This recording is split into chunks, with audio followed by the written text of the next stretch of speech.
All right, welcome to Halitics. I'm Hal Ginsberg. Tuesday, the 23rd, the 23rd day of April, the 24th year of the third millennium, April 23, 2024. Hope you're having a great day so far, and hope you enjoy Halitics. Next hour, we'll be talking. I hope you'll call in and discuss some of the issues that I bring to the table. I hope you find this interesting, elucidating, edifying. If you like what you watch, I'll say this, even if you don't really like it, but you haven't yet subscribed, please do. And even if you don't like it, click like. What the heck? It can't really do you any harm. But regardless of how you feel about what I'm doing today, I'd love to hear from you. You can text, you can call, you can certainly comment in the section of the YouTube video that's set aside for that, and that's regardless of whether you're watching live or you're checking me out on delay. Either way, I'd love to hear from you at some point. I do check every comment. I do check every chat to the extent I possibly can. I'm sure I missed some, but I do my absolute best. All right, I promoted today's program, and I really was kind of going back and forth. What's the most topic I really want to address? I do talk about media a lot, and I saw this guy on the right. I didn't see the guy on the far left on TV, or rather YouTube, lately, because sadly, Ed Schultz is dead. He died at, I think, the age of about 64. He was a relatively young man, and I guess his health hadn't been great. I think he had some heart issues. He was my favorite host when I was operating the old KRXA 540. And I think going forward, he really was the best progressive talk show host I can think of now. Ed wasn't perfect, and Ed sometimes got things wrong, and Ed was a bit of a blowhard, pompous, all of that, just like all of us. But I don't think, and please correct me if I'm wrong, 240, let's see, what's the number? 242-5646 is right there on the screen. I can't think of any other host who consistently championed working people. And for that reason, I think he was the best. Also the voice, very, very good voice. He had some skills behind the mic, which so often are sadly lacking on the progressive side of the aisle. I know Arlen's a big fan. We saw Arlen yesterday. I thought it was a great program. If you didn't see yesterday's April 22nd Earth Day show, I hope you'll check it out on YouTube. Arlen, always a fan of Tom Hartman. I know there were others who watched KRXA 540 who liked Tom. I just could never really get into his show. I just always found it dry and kind of a showcase for Tom. Ed, far more entertaining to me. So when Ed got into it with the guy on the right, who I did see recently, I think it was yesterday on Rising, David Sirota, I was inclined to side completely with Ed. Sirota's got a lot of the same issues, I think, that bedevil Hartman as a host. It's kind of arrogant, a little bit snotty, comments that I think, reduce him, minimize him when he's attempting really to diminish those with whom he's debating. And I hate that. I hate that elitism, which I think is a major failing on the left. But so again, when he got into it with that, I think in 2011, maybe it was 2010, I remember this time very well. I remember the two of them going at it. What I don't remember, what I remember or what I misremember is that I did think until today, that Ed was in the right and Sirota got it wrong. And that's a personal, right? That's a personal failing on my part. I liked Ed. I always liked Ed. I like Ed's style. I like his personality. I like the way he presents. And I never really, as I mentioned, warmed up to Sirota. So I would have just assumed, I guess, or if there was a personal brouhaha between the two, I would have automatically been on Ed's side. But guess what? Ed was wrong and Sirota was right. And I would have thought at the time, by the way, Sirota was right. I would have absolutely been on Sirota's side. So it's not like subsequent events caused me to think, okay, well, at the time I probably thought Ed was right about, this was about the extrajudicial killing by Barack Obama and then Secretary of Defense, President Obama, and Secretary of Defense Panetta from the left coast, right, from Monterey. Guy I never had much truck with. Leon Panetta apparently worked with the CIA or some military, maybe it was the Navy, I can't even recall, it's been 13 years now, to kill Osama Bin Laden. And at the time, I thought it was wrong. I thought it was an assassination. I thought it was an opportunity where they could have taken Bin Laden prisoner and then brought him back to the United States and interrogated him legally without torture. I know we did torture. Maybe we still did under Obama. Maybe we still do under Biden. I certainly would assume we did under Trump, but without torture. But yeah, let Bin Laden talk. Let's find out just what happened on 9/11. But that's not what happened. Bin Laden was shot, and then he was riddled with bullets at his compound in Pakistan, and then his body was dropped into the ocean. So I thought that was a terrible thing. And I remember even having this conversation online, or rather on radio. It wasn't online. It was on radio with B.J. Honeycutt, Mike Farrell, a great pro-peace activist. And I referred in that conversation with Mike Farrell to the killing of Bin Laden as an assassination. And Farrell recoiled. He was like, no, I think you're being too harsh. It's too strong. It wasn't an assassination. Assassination being illegal. Probably. It was, it's part of, the war on terror. And later on, Farrell actually apologized to me and said, you know what? I think you were right. I think that was just the way that was handled by Panetta and Obama was simply wrong.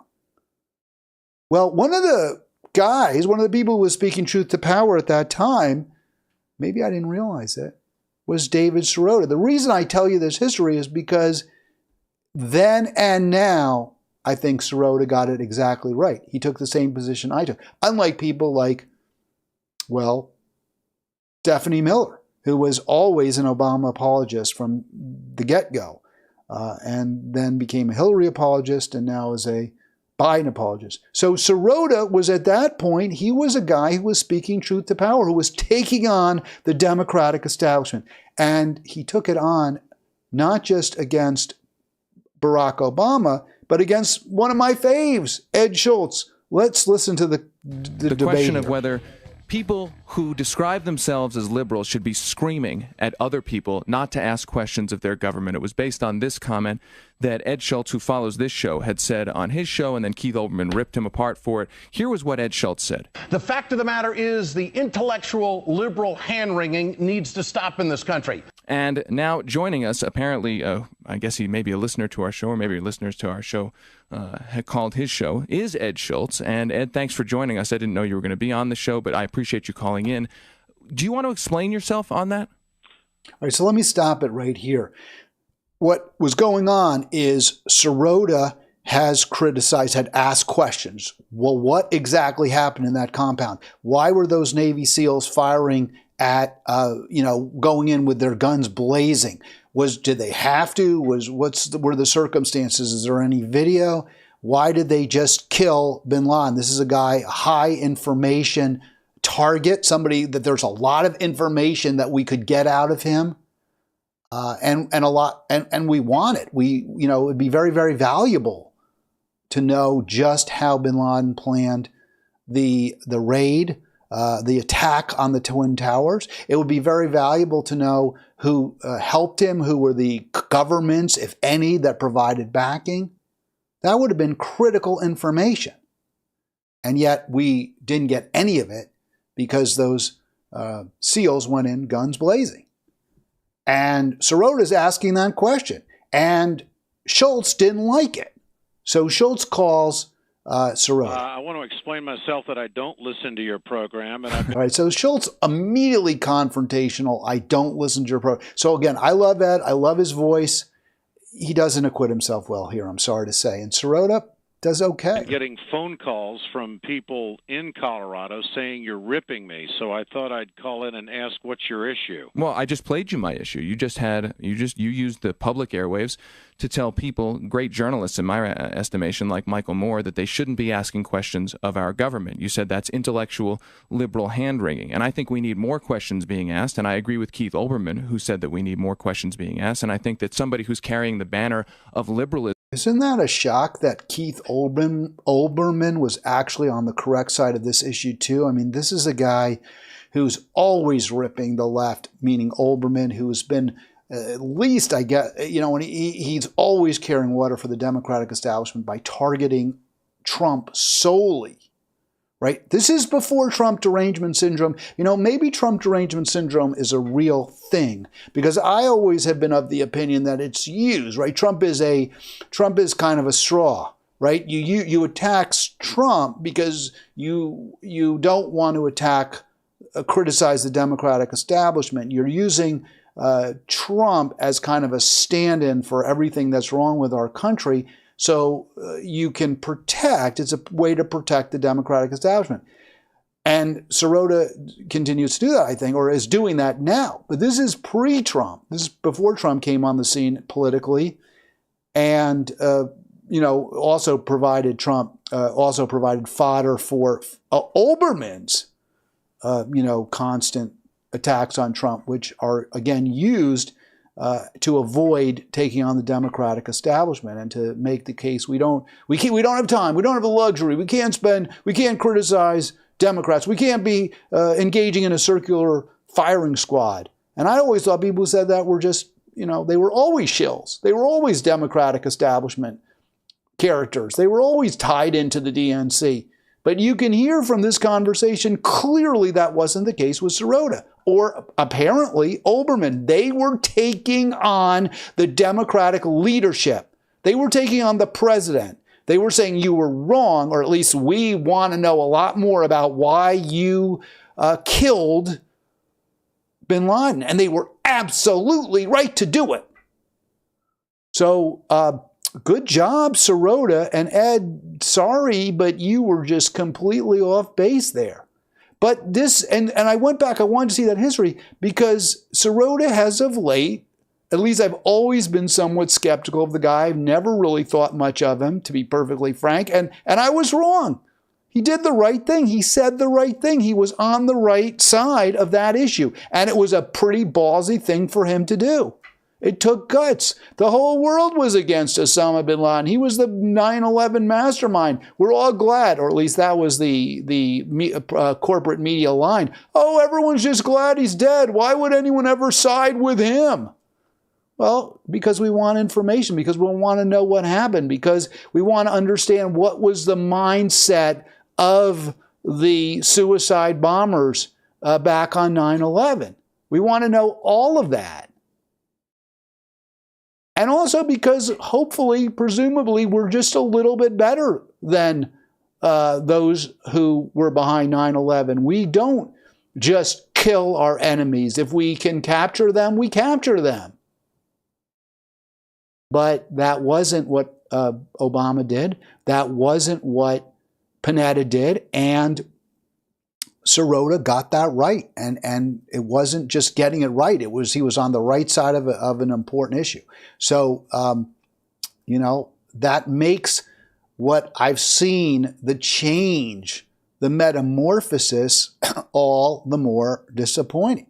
The next, issue involving Sirota that has really stuck in my craw was back in 21, when there was a debate over whether the very beginning of the, even before Trump took office, when there was a vote on whether Pelosi would be would remain as speaker or would become the speaker again. She had been the speaker, then the Democrats took power back, I guess, in 2020 in the congressional election, the presidential year. And there was the Force the Vote movement became very prominent, championed by Jimmy Dore. And Jimmy was, of course, correct. And I remember Sirota being kind of iffy, wishy-washy, not taking a full-throated, supportive position on this issue on forcing the vote. And that really irritated me. But I went back and I looked. So I went back and I looked at Jacobin. And again, Sirota was better than I thought. Now, he wasn't great. Like, he was great with SHILLS. He was great on Osama Bin Laden. He went right after the Democratic president. Here, he wrote in Jacobin, forcing a House floor vote on Medicare for all isn't a bad idea. And I highlighted isn't a bad idea because it's kind of damning with faint praise, right? I think he should have started with forcing a House floor vote on Medicare for all is a great idea, exclamation point. But I think he was reluctant to do that. I don't know. I don't know David Sirota. I've been on one call with him and we didn't talk. We had no interaction, no back and forth, nothing. He doesn't know me from Adam. Maybe 12 years ago, 13 years ago when he was on radio in Colorado and I was owning, operating, and broadcasting on KRX 8540 in Monterey. Maybe he had heard of me then. I doubt it. It's possible. He had an opportunity in Jacobin to say, we have got to do this. We have got to do everything possible to leverage the power that progressives have right now to take on Nancy Pelosi's leadership. And the way we can do that is by demanding a vote on Medicare for all. He didn't do that. But what he did do was very, very good. But it wasn't quite enough.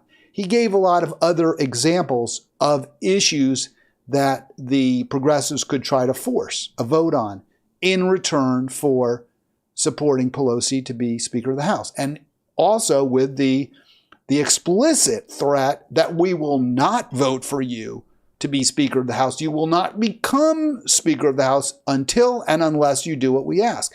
And some of those demands were very, very good. I'm not going to go through all of them because I don't know them. I don't remember them off the top of my head. I did read the article that you can see the screenshot there.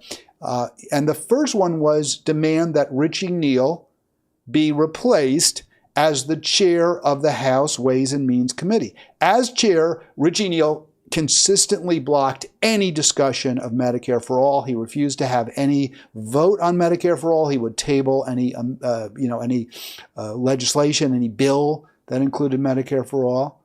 Well, I think that would have been a really good demand. No Richie Neal, right? That would have been a good demand. Another good demand would have been, and he does mention this, that the House vote on the SBUCA, State-Based Universal Health Care Act, which is saying, hey, even if we in Congress don't pass legislation supporting Medicare for all, states can. We're going to make it very, very clear. Now, I don't know if it was necessary. I think the law already allowed for that, but you could debate it. It certainly would have been more than symbolic to have a legislation that specifically said, yes, states can enact Medicare for all. Now, the passing Medicare for all in Congress with Joe Biden becoming president, you could say would have been moot because Biden already said he would likely veto it, but force him to veto it. This is where Sirota gets it so wrong. This issue was a very popular issue, Medicare for all. Issues like who's running, or the question of who is in charge of a important House subcommittee or committee, in this case, House Ways and Means, is really important. I'm not saying it's not, but that's not what's on people's minds. Like, they're not thinking, oh, well, who's running this committee and who's stopping it, and who, if there's any question people have, or if people are saying, well, how come the House isn't passing it, they're going to blame the Speaker right then. So it seems to me the pressure should be on the Speaker. Have the damn vote. Schedule the vote. If you can't get the votes anyway, well, then we'll know who the Democrats are who voted against it. But if you can't get the votes, replacing Richie Neal ain't going to change it. And it wasn't just Richie Neal. There were plenty of other Democratic committee chairs who were against Medicare for all and were not going to support it. They were corrupt. They were in the pocket of big pharma. They were in the profit of for-profit hospitals. They were not going to support it. I think Sirota makes good points. I agree with his suggestions in this article. But ultimately, by failing to come out fully in support of force the vote for Medicare for all in the House, or we don't vote for you to be Speaker. Sirota did a lot of damage to the movement. Maybe, just maybe, there could have been traction gain. Maybe AOC would have jumped on board. She hadn't yet fully embraced Mama Bear Pelosi.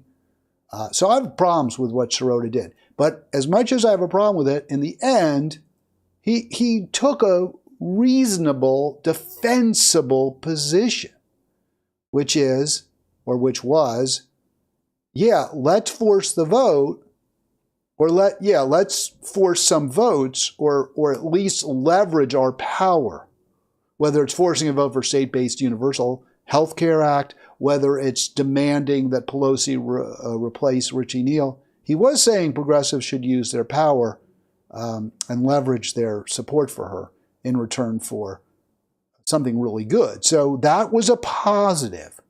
But ultimately, he did not just flat out say, and he should have said, yeah, we should force the vote. Yeah, progressives need to force the vote. Yeah, Nancy Pelosi should not be Speaker of the House unless she schedules a vote, unless she agrees to schedule a vote on Medicare for all. And by the way, we know how great that strategy was, how correct it was, because the Republicans have consistently used it to hold their leadership to the fire and demand what they want. And by the way, for anyone who thinks it was a losing strategy or would have hurt progressives, not at all. It hasn't hurt the right-wing caucus.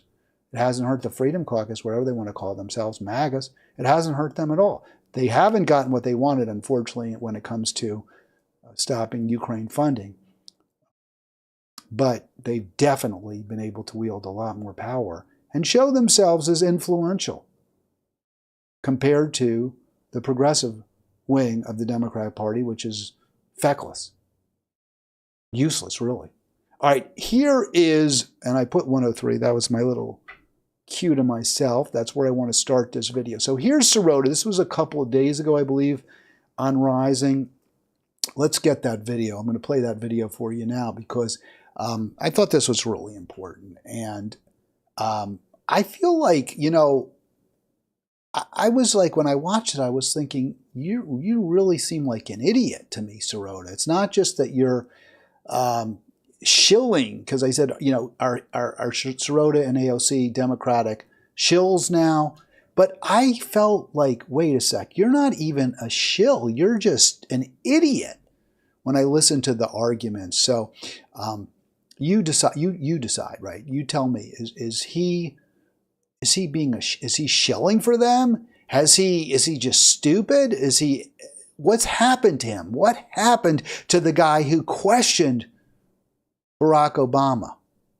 Who had the guts to question Barack Obama and take on the Democratic establishment? What happened to him? 240-242-5646. If you call in, I'll interrupt for sure.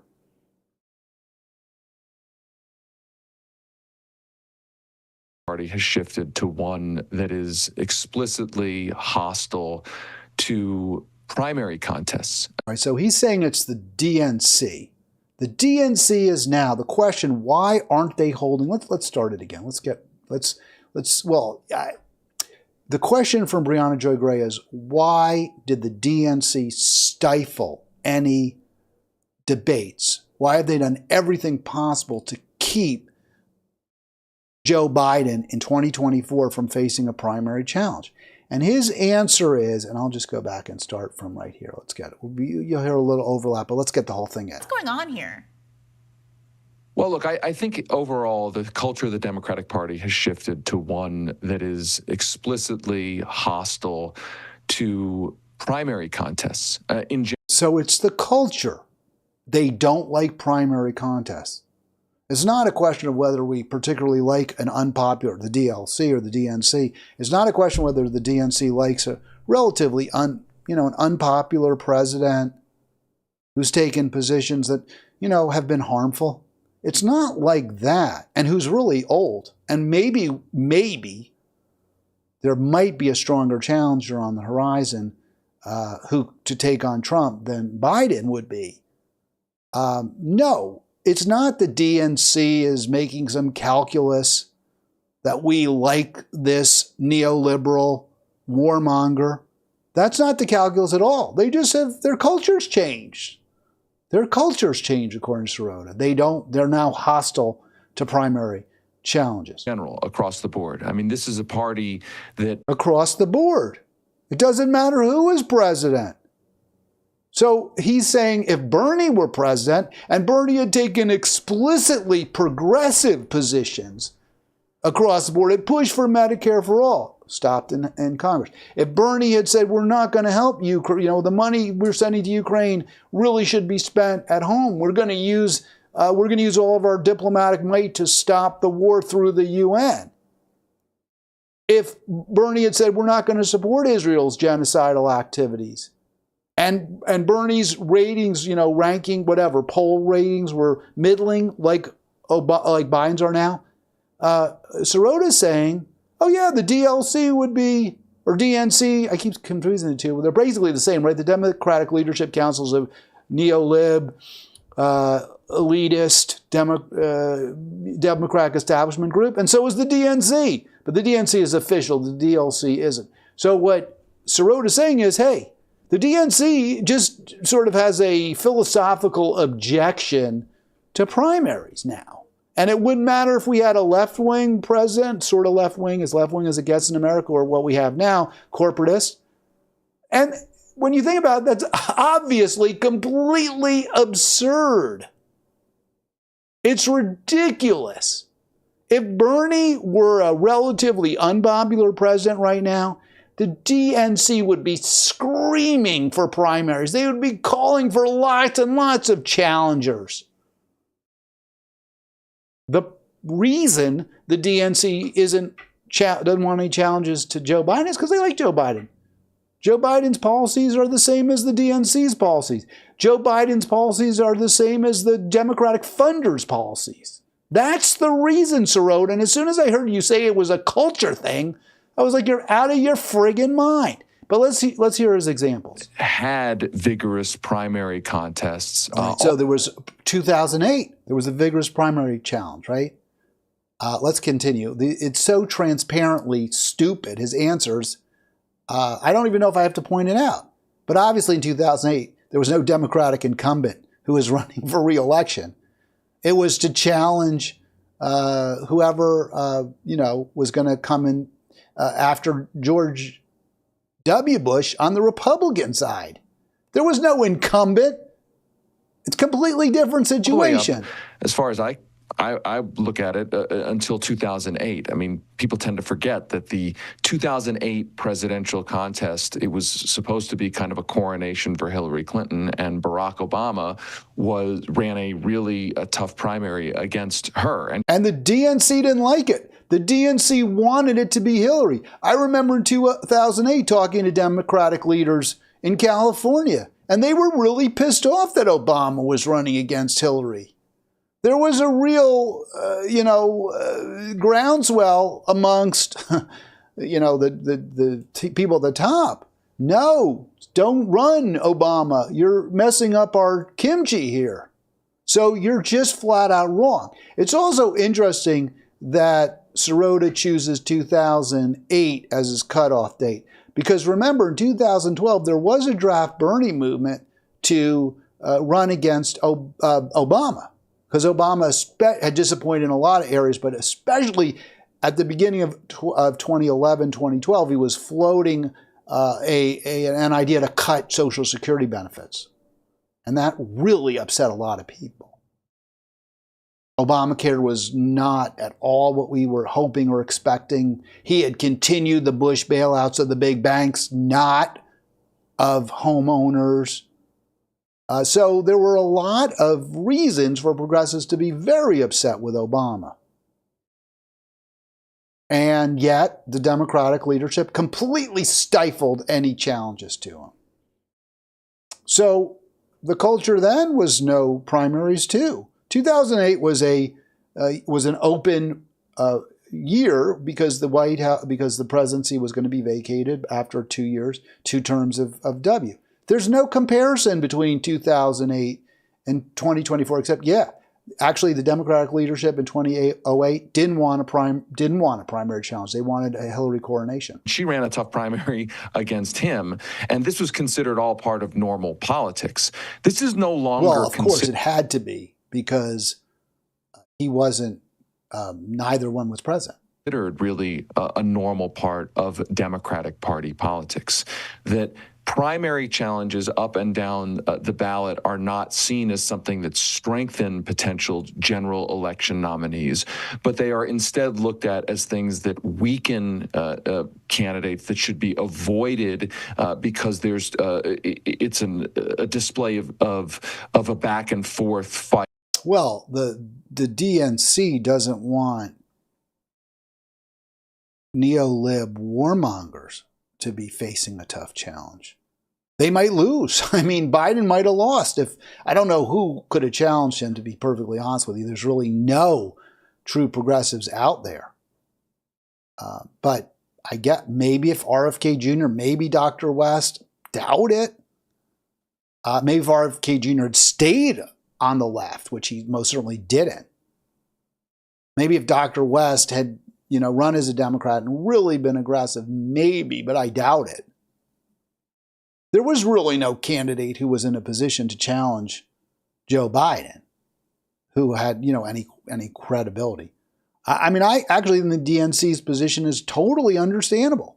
They didn't want to weaken Biden in advance of the fight against Trump, which was to come. And the idea that you would be strengthening Biden, I don't buy that. He would take a lot of wounds. He'd take a lot of hits. And I don't think he could learn from them. A lot of times the candidate gets toughened up in the like I think Obama probably did against Hillary, became a better candidate, became stronger. But he was a relatively young man who could learn, who was, flexible, could kind of change his positions a little bit, hew closer to the left on this, but move to the center on that. It's really not something Joe Biden can do very well, or could ever do, or could do now. So the differences are stark and obvious.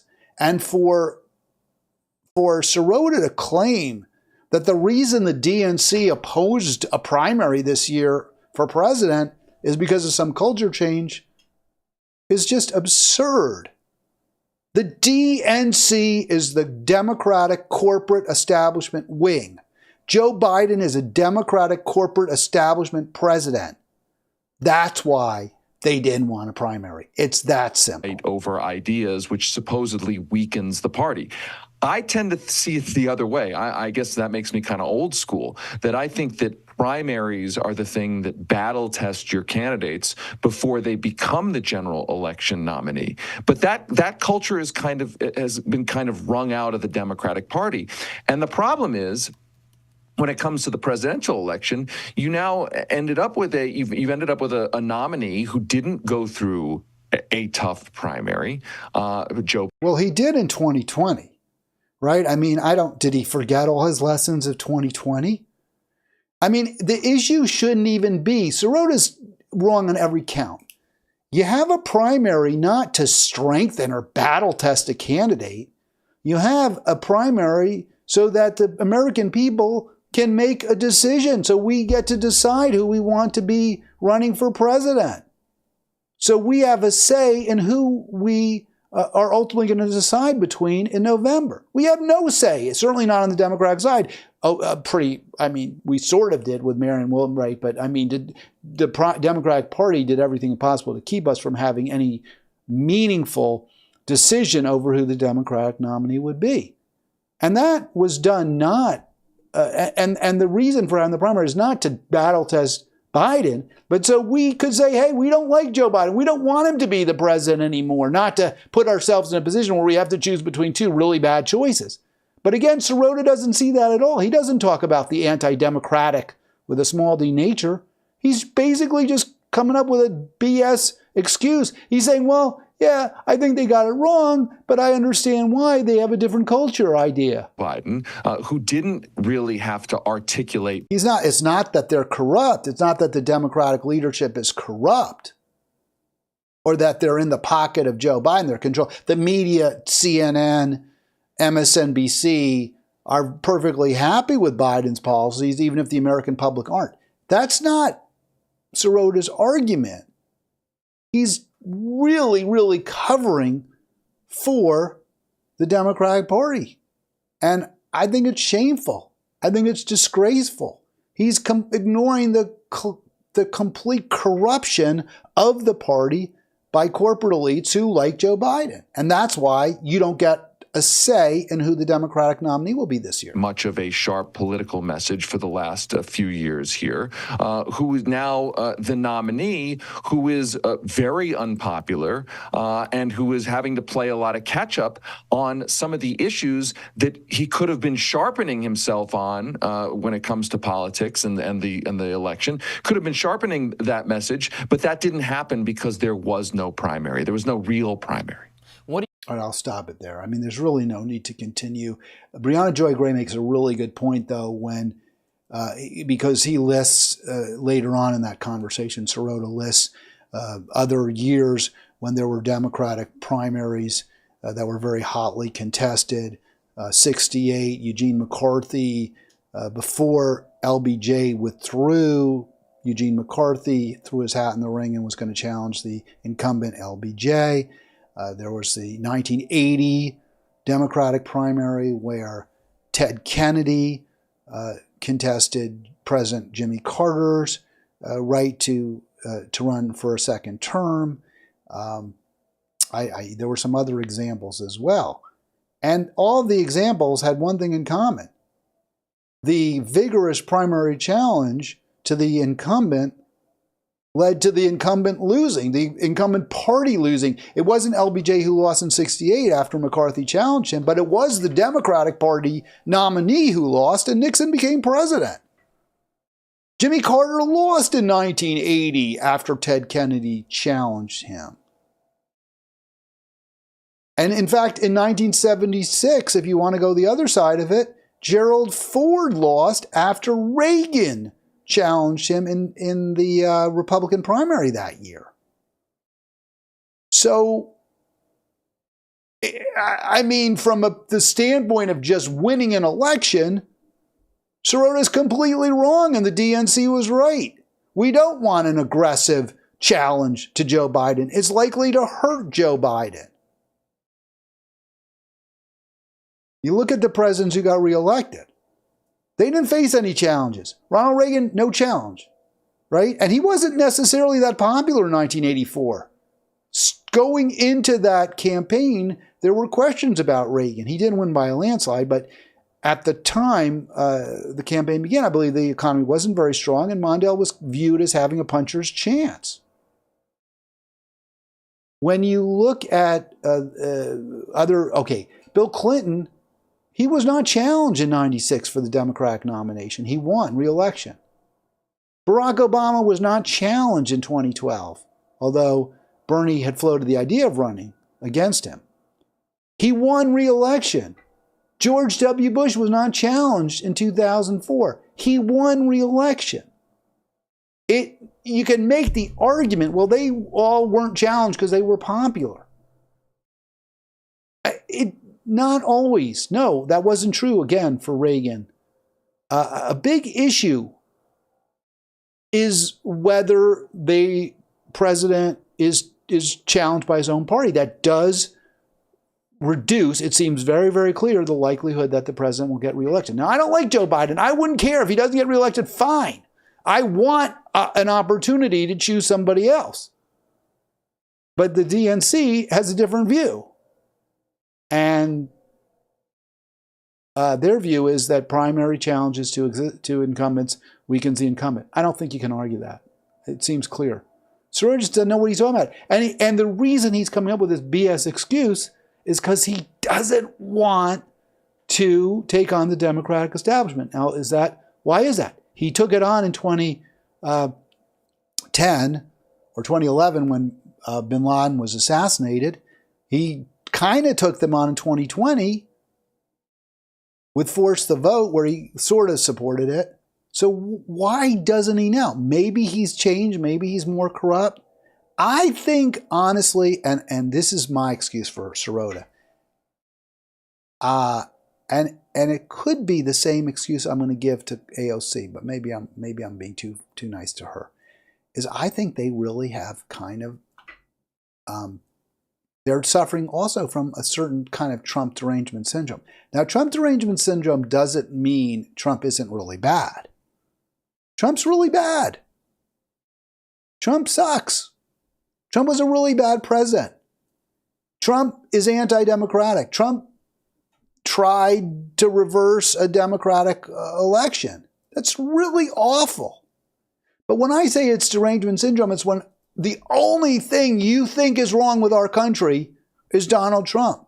When you can't spend any time talking about any other issue but Donald Trump.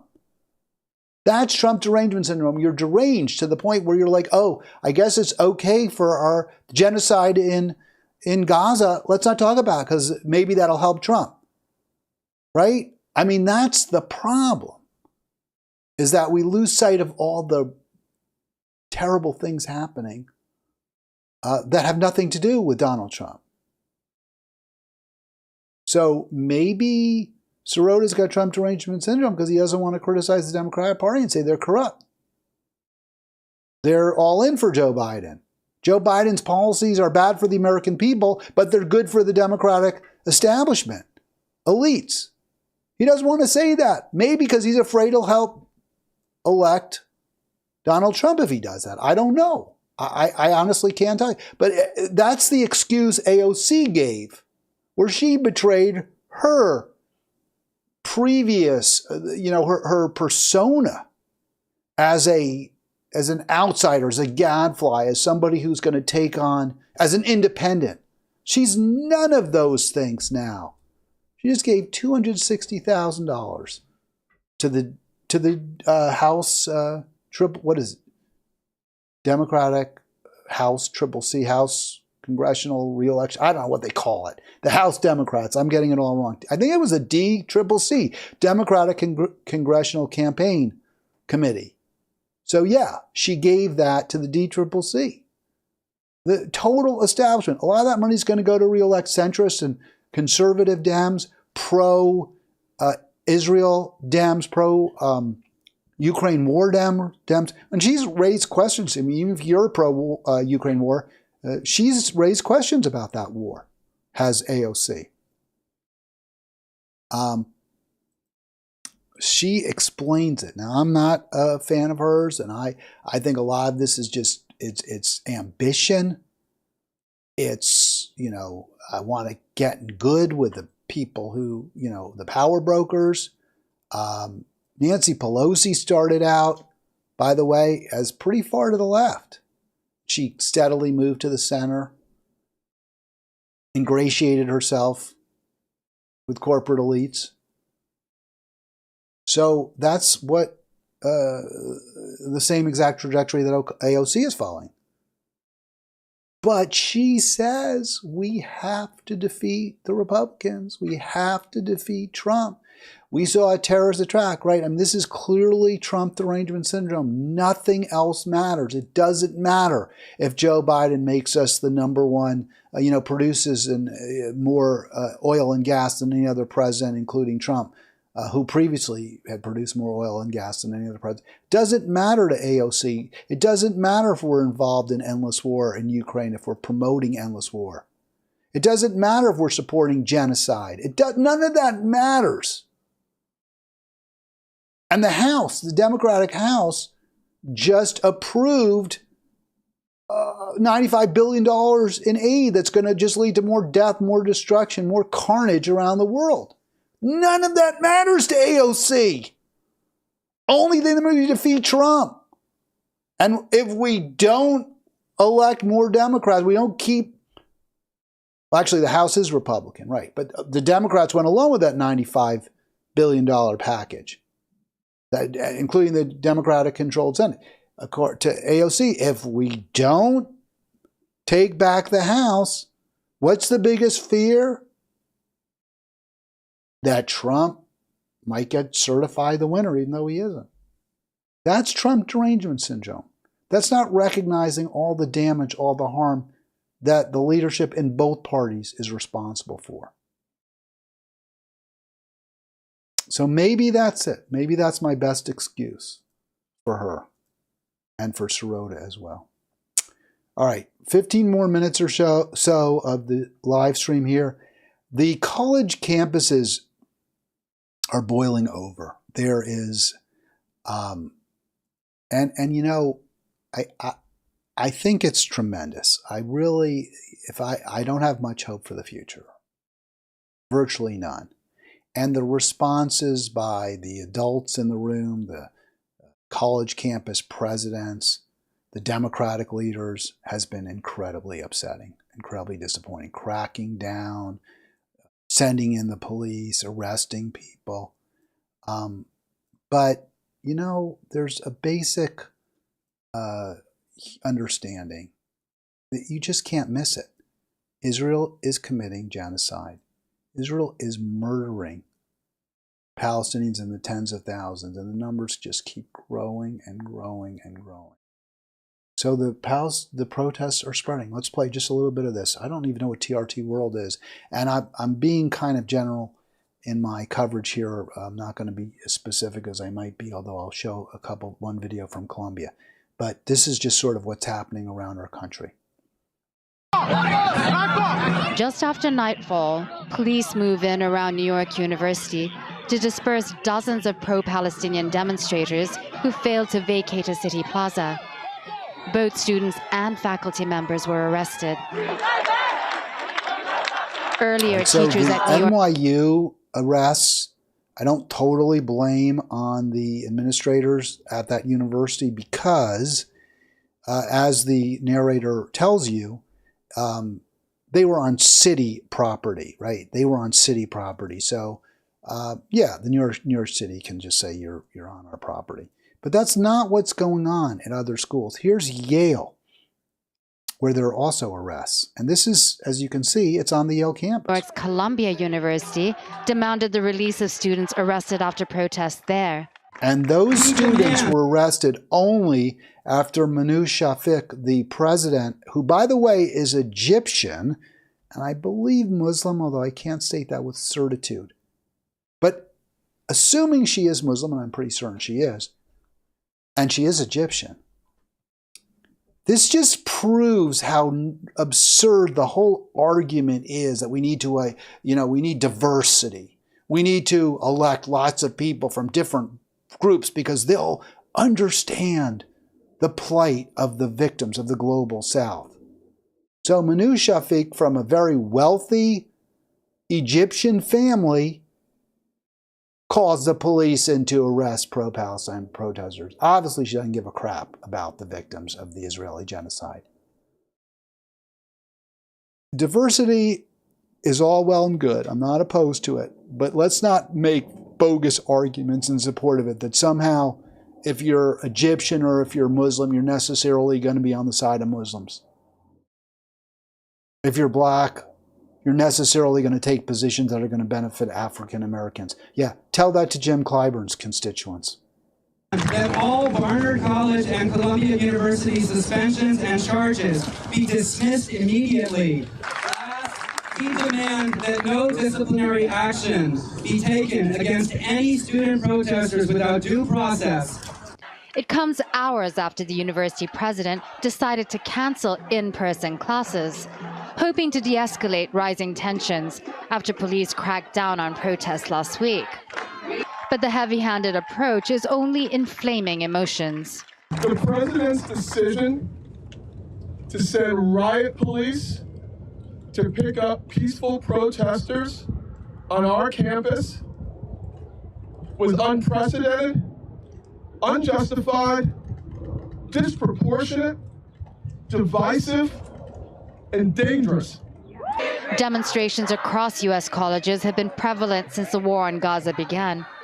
But the latest... it's so amazing because if you just followed the newspapers, if you just followed CNN and Fox and Congress, you would think these protesters are crazy. What's going on here? They're just anti-Semitic. They are Jew haters. They're disrupting normal, orderly process. Well, of course they are. And why?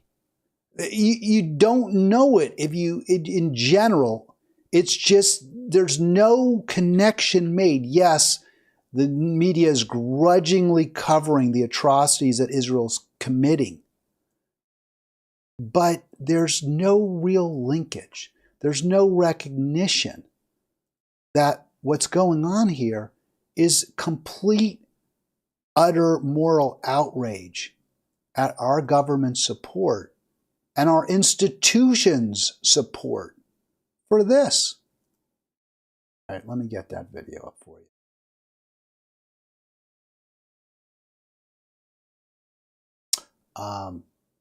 It's just, it's just 2 days after the U.S. House approved a new large military aid package for Israel, U.S. Secretary of State Antony Blinken rejected claims that Washington has a double standard when applying U.S. law to allegations of abuses by the Israeli military in Gaza. Ali Rogan has our report. Another day in Gaza is another day of mourning. A wife grieved. So this is yesterday, PBS NewsHour.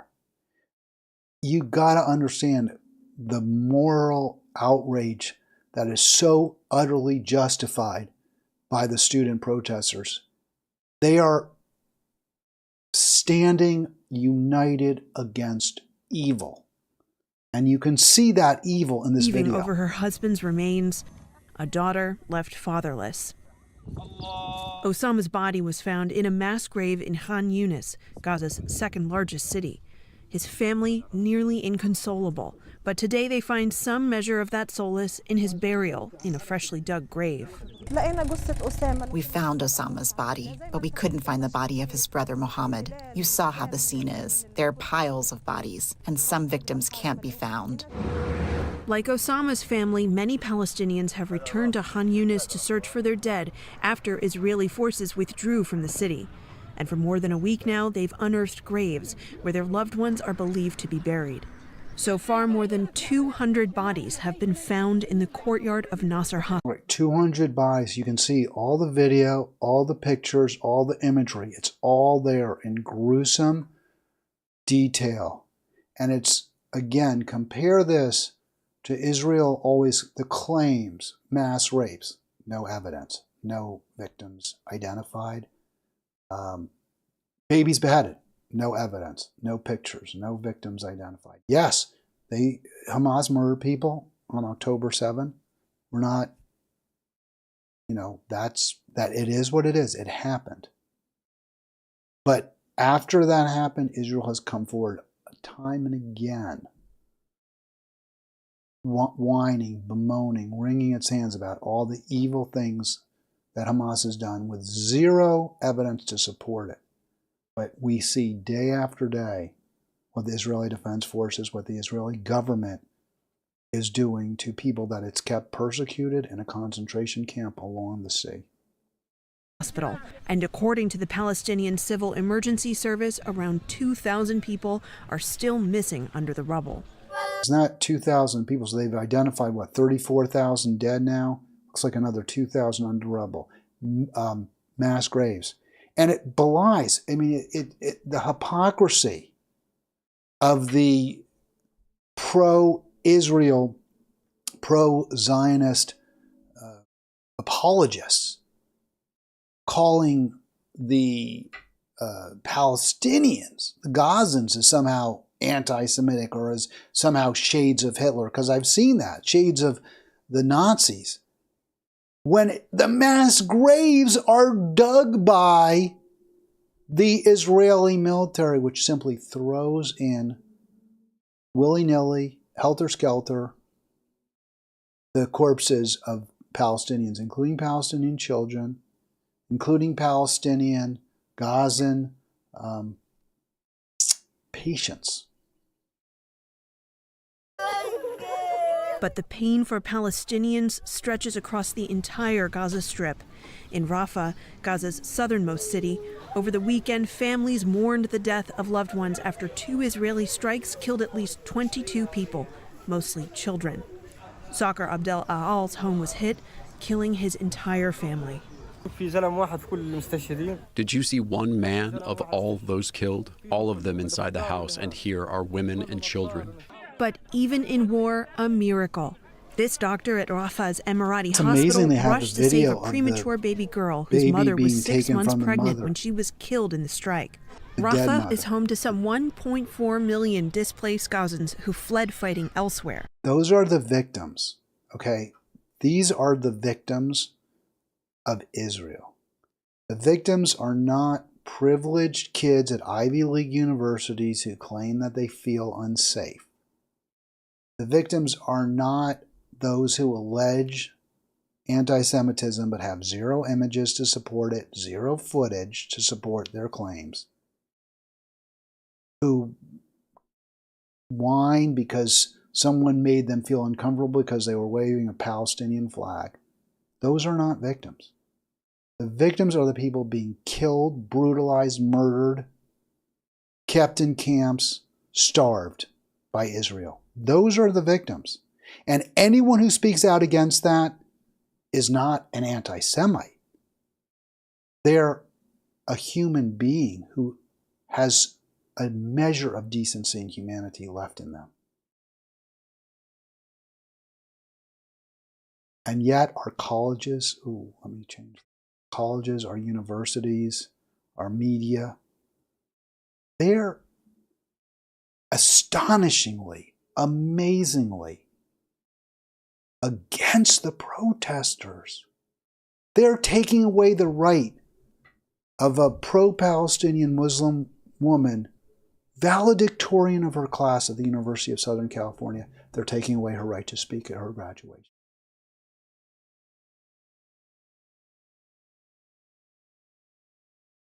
You afraid if Trump becomes president, we'll become a fascist country?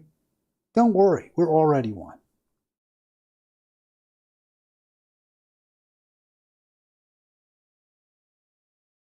All right, I did kind of want to show this video because I always try. I will show it real quick before we go. I had some other stories, but I want to get to it, but might as well show this. I always try to present both sides. So one of the defenses of those who were arrested or called for the arrest of the Columbia protesters, one of their defenses, they've used a video, which I'm going to play, as an example of the intolerance of the pro-Palestine protesters, many of whom, by the way, are Jewish. They don't say, I don't think that it's anti-Semitic, thank God. I mean, but they'll say whatever they want. When you claim being anti-genocide is being anti-Semitic, to me, you've lost all credibility. But here is a video, so let's play it. It's interesting. I think you see that professor we saw speaking, calling for the resignation of Shafik, Manoush Shafik. I believe you're going to see him in this video. See what you think. Love to get your thoughts. 240-242-5646. It's kind of interesting. I don't really have a problem with what you're about to see, but I know some people do. I feel so loved. Excuse me. All right, so let me just stop it. I'm going to pause it just to set the stage because it's not obviously clear. What this video is of a confrontation at the Quad at Columbia University, where you have the mostly pro-Palestine protesters, many of whom, again, it's very important to realize, understand it for those, if people are going to say that it's anti-Semitic, many of these are Jewish. According to Brianna Joy Gray, a higher percentage of the pro-Palestine protesters are Jewish than necessarily those who are against the protesters, who she claims are, many of whom are, I guess, sort of religious right. Christians who want to see Israel in Jewish hands, because that will lead to the rapture, right? The rapture can only come, Jesus only returns when Israel is Jewish, apparently, is the theory that these kooks have. I mean, and I'm sorry to call them kooks, but obviously they are. So here are the pro-Palestine protesters confronting what I believe, what seem clearly to be trolls, people there just designed to cause trouble for them. We are going to slowly, and you're asking me not to record? Walk and take a step forward. Yeah, I absolutely. Now, he says you're asking me not to record. Now, I don't know if she did ask him not to record. I'm somewhat skeptical of that claim because there's plenty of recording going on, and I don't think anyone has a problem with the recording. But the pro-Palestine group, which I think is at this point hundreds of people or 100 people, have identified several pro-Zionist infiltrators, if you want to call them that, and it is the Quad, and anyone can go where they want. But if they're being provocative, if they're trying to cause trouble, if they're trying to stir up anti-Islam, anti-Palestine, anti-Gaza hate, that's a problem. Are they doing that? I don't know. Here's the response by the Gaza protesters. So that we can start to push them out of the camp. One step forward. Another step forward.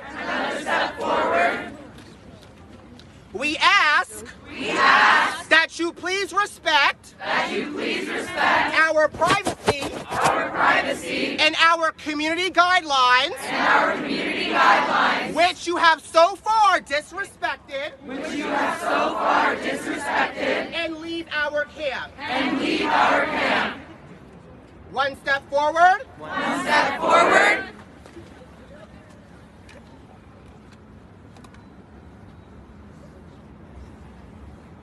Have you got enough video? Because I look very pretty. All right, I don't think that's Professor Brown, and then they turn the slide, they turn it around, so I'll leave it. I am mixed on this.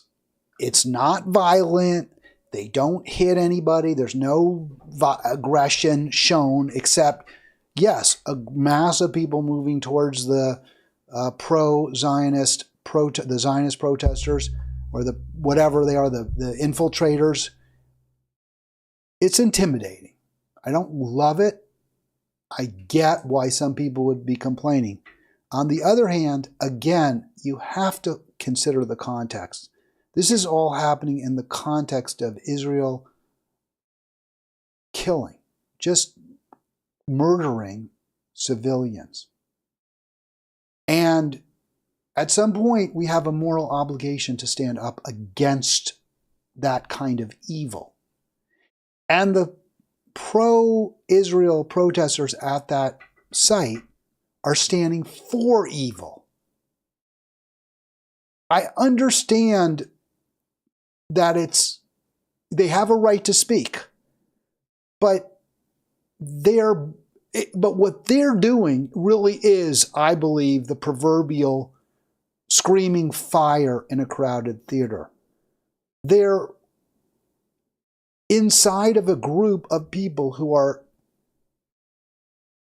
outraged, shocked, in pain, for very understandable, very good reasons. They're observing their own country, their university supporting a genocide. And then you have people coming in and saying, go Israel, kill more, kill, kill, kill, kill, kill. That's what it's tantamount to, right? You can't question what Israel's doing, or you're a Jew hater. You're not. You're the Nazi. Not us, not the ones supporting the murderers, but you who are protesting them. So I don't love it. I don't love having a mass of people advancing on a few. But in this case, I understand it. I'm not defending it. I understand it. It's not their space. to simply say you're invading our space. I don't like that. We do believe in freedom of association. They don't want to associate with those people. They don't have to. But you're in a public square, right? It's tantamount to a public square, which I guess everyone gets to occupy. This would have been a good opportunity for the police maybe to separate the groups and say to the pro-Israel group, okay, you move over here. There's 10 of you, you get to occupy a space consistent with 10. The rest of you, the 100 or so, you move 5 feet away, you move 10 feet away. That would have been probably the best resolution. Obviously, authorities weren't there to reduce or ratchet down tension. All right, final word, because we always talk about politics here, and just want to play this. President Biden's getting a lot of criticism for this video. It's not the worst I've ever seen. Is all I'll say. He's, this is why aren't you condemn the anti-Semitic protesters? Now, I don't believe they're anti-Semitic. I haven't seen it. There's lots, as Brianna Joy Gray has pointed out, there are lots and lots of Jews who are protesting what Israel's doing. They're like me, outraged, disgusted, ashamed of the Jewish state. Here's Joe Biden. You condemn the anti-Semitic protests on college campuses. I condemn the anti-Semitic protests. That's why I've set up. All right, so I think, what are you going to do? Someone says, condemn the anti-Semitic protests. No, I don't condemn them. Like you're saying you support them. The right answer is, which ones are you talking about? I'm not aware of any anti-Semitic protests. It'd be hard for him to say that. I get it. That's what he should have said. It's not the worst thing I've heard. He accepts the false framing that the protests are anti-Semitic. But, politicians do that. It's not good. I'm not loving it. But he kind of, sort of, maybe, arguably, not vindicates. He kind of, rehabilitates himself with his second statement. A program to deal with that. I also condemn those who don't understand what's going on with the Palestinians.